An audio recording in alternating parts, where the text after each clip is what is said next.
This is NDTV. And you're watching NDTV Prime.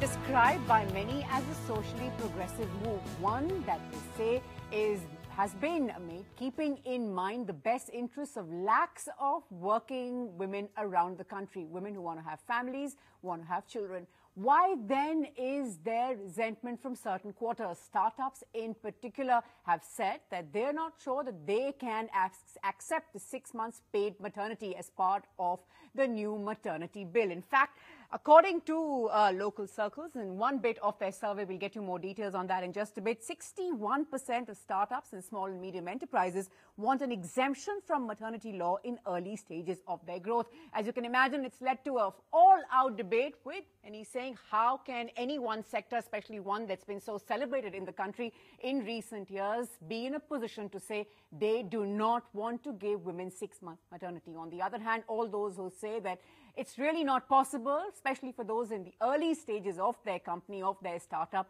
to provide for this. At the end of the day, are working women or women who want to be in the workplace going to be the big losers? That really is the big fear, also our big focus.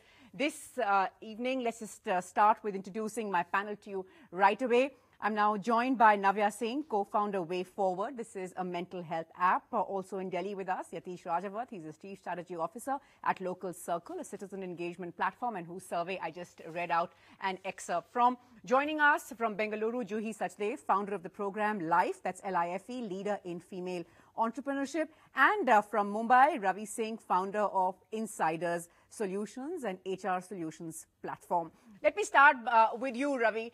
You know, there are very, very serious concerns. Privately, of course, that all those founders being, I can imagine, and understandably so, cautious on what they say. But the underlying sentiment seems to be that A, we're not sure if we can afford this. B, perhaps the easier option is just to keep women out when we are hiring.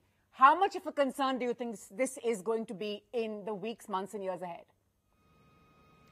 To be very honest, Natasha, whether it's about a maternity leave or about, I would correlate it more with, with the work culture or with the thing which, which startup start with, okay? We are predominantly into startup hiring, okay? And what our observations has been that, with working with, almost with 700 plus startups so far, that startups which have women in their team, okay, are more diversified, okay. It gives you a very holistic and inclusive approach also to the, to your product, okay. Because, it's simple, when you have both the genders, to whom your product or service directly or indirectly would matter, okay. So that definitely helps you to,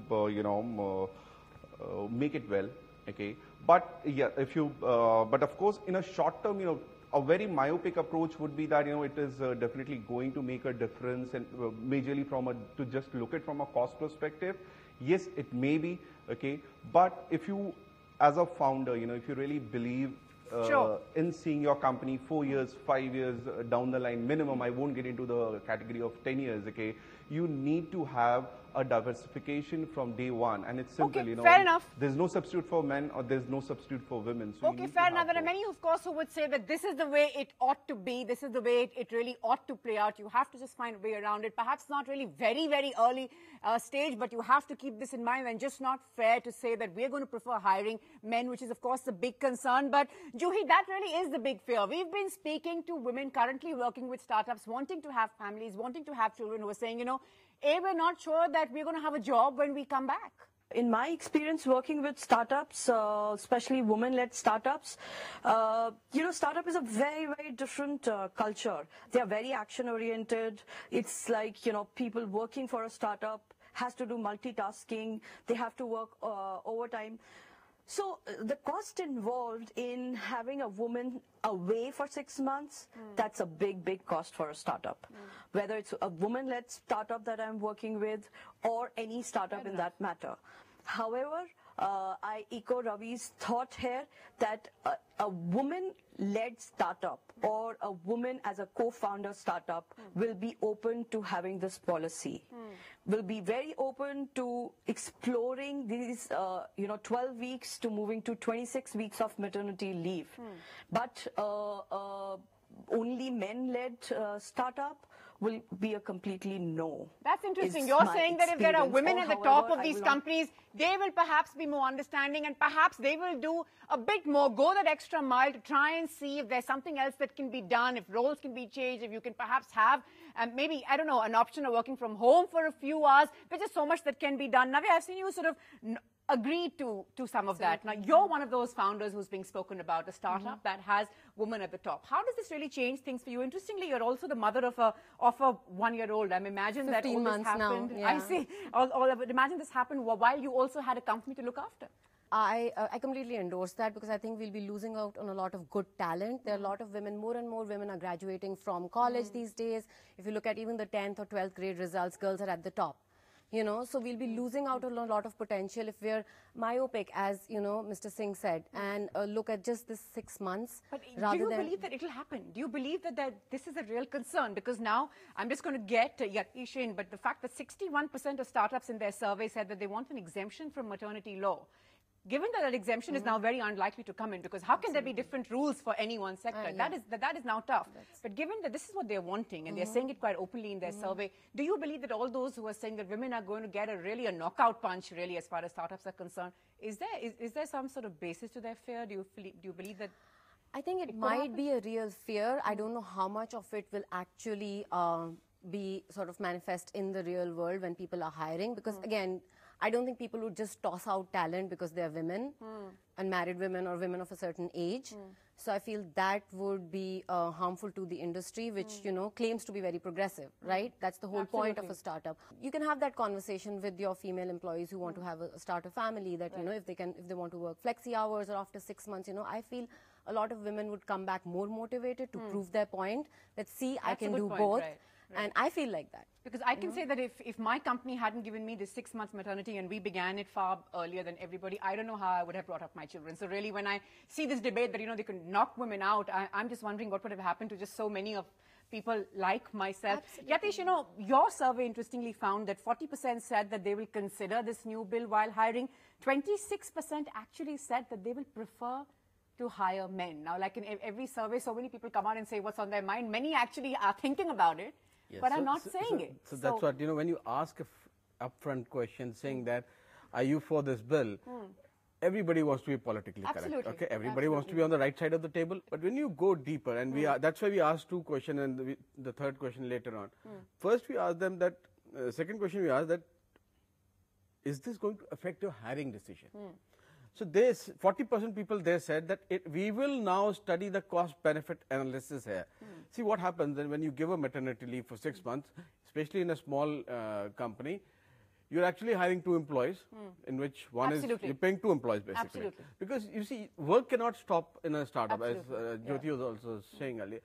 So you will basically paying 2 people for 6 months, and then when the lady employee comes back, you will have to manage that transition when the decision is between profit and being politically correct. Okay. Where do you think an organization which is very small, especially which is struggling to make ends meet? Ravi Singh, come in here at this point to all those who say that we know what ought to be done. We know there is no arguing that this is a step in the right direction. It does benefit all those women, not to mention the fact that it's also a very progressive step. Even America, even a country like America is not giving 6 months paid maternity to its women. So this is really hugely progressive in that sense. But to all those then who say that, what is a startup? For instance, I was speaking to some of our top founders, and one of them said, I began on a college campus. 2 of my friends got together, and this is what we began. We added more people along the way, and that was how we were a startup. For 2 years, we barely had any funding, worked in a garage, were bootstrapped, trying crowdsourcing and all of that. In the midst of all of that, yes, they had 2 women on board, but they said in the midst of all of that, if someone were to be wanting to start a family at that stage and expecting 6 months paid maternity, they said, we put the question to you, do you believe if you were in our place, you would be able to do it? I mean, how does one really look at this? Should there have been... What Nitish said, I would like to strongly counter that. That's what I said at the beginning. It's a very, very myopic approach.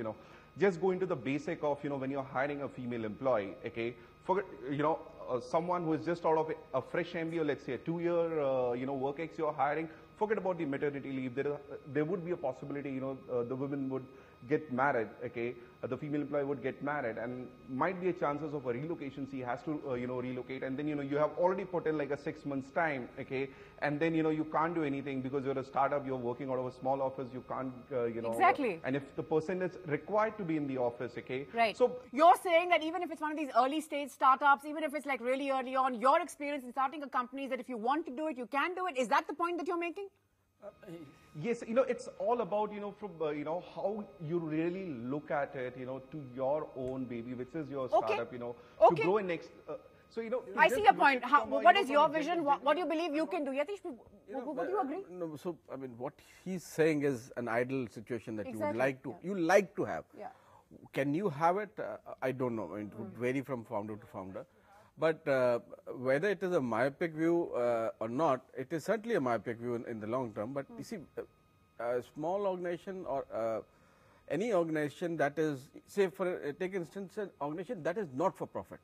How do you think they will handle this issue? Okay, Ravi, quickly, I'll get you to respond to that very quickly. An organization that's not for profit, let alone whether it's early stage or not, but it's not for profit. How do you believe they can handle it? Because we know that how the squeeze on funds is huge. Quickly. Very quickly, if it's not for profit, just for, not for profits, of course, profit is not your motive. So, it's a work which matters for you. And the main point which I'm trying to make is, there is no substitute for a male. Similarly, there is no substitute for a female. You need to have that, to have a diversity and to have an inclusive approach. Okay. Navya, there are all those, who would hear Ravi and agree, but there are at the same time several who would sit up and say that it may not be very practical. No, I agree with that. Everyone wants exponential growth, billions or not. Everyone, who starts a startup wants this, has this dream, has this sort of mental trajectory. I think sometimes it's about prioritizing as well. Not all, but I've seen startups very new who get money and spend it on things that I would rather give maternity leave to someone than send, 50 employees or 20 employees on some retreat, which is good to have, but maybe not need to have. So sometimes it's also about reallocation of resources. Well, there will be startups who cannot afford that. And that's a conversation they can have. Like, you talked about your friend's startup in a college. Now, if a woman, I was a part of such a startup, right? Starting it, homegrown kind of a thing. I did not get leave, but I had flexible hours.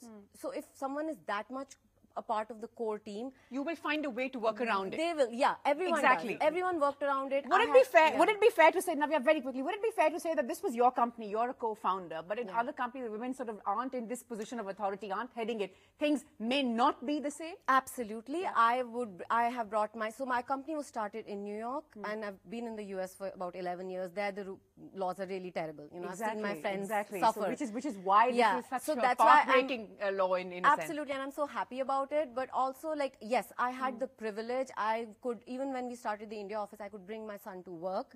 Now there's something in the bill about having a daycare at work as well. Exactly. Which is good for women and men. To be honest, I know male, at least in the US, male workers who bring their children because it's more feasible for them to bring their children to their daycare center.